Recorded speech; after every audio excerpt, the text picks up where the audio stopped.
Bismillahirrahmanirrahim. Saya masuk ke satu tempat, Pak Ustadz, ke kompleks, sedang ada manakiban ya, di tempat itu, sehingga orang yang datang ke situ seolah-olah dipaksa untuk ikut kegiatan itu. Ya, saya sebagai tamu akhirnya ikut mengikuti dari awal sampai akhir. Kan di kompleks itu ada semacam kesepakatan. Kalau tanggal hari tertentu itu harus ada acara manakiban. Gimana menurut Ustadz? Ya, cerita sejarah tentang Syekh Abdul Qadir Jailani boleh nggak ada masalah. Man ahabba syai'a fahuwa asidullah. Siapa yang mencintai sesuatu harus siap jadi tawanannya. Nah, karena kalau kita mendengarkan kisah-kisah orang-orang soleh, ya, namanya tambih ya.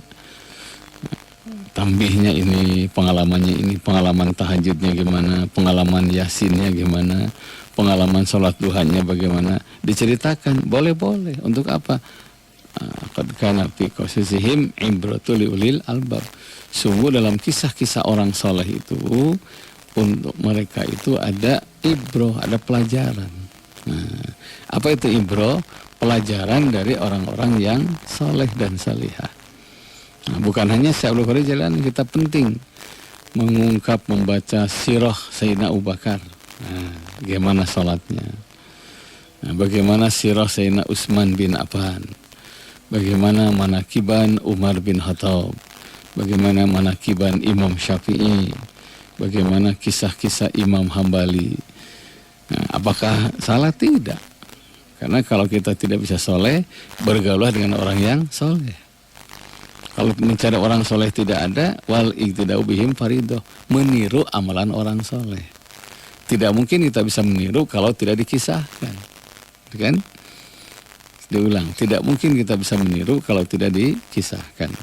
Salah satu amalan yang sangat utama dalam Quran adalah ittiba. Fattabi'u, maka ikutilah fattabi'u millata Ibrahim. Ikutilah milah, pelajaran-pelajaran Nabi Ibrahim. Mengikuti orang soleh, meniru orang soleh namanya ittiba. Yang dilarang itu taklid, mengikuti tanpa dasar, gitu ya. Tapi tentu ini kalau hasil kesepakatan. Kalau tidak ada kesepakatan ya musyawarah yang baik. Itu ya Kang ya, walau alam bisa.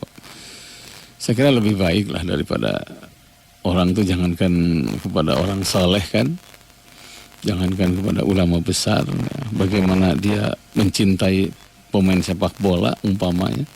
Wah, itu kostumnya dibeli semua, dibeli nama, padahal wah gitu. Gitu kan. Nah, apalagi kepada ulama, kepada orang saleh yang penuh dengan hikmah perjalanannya. Alhamdulillah.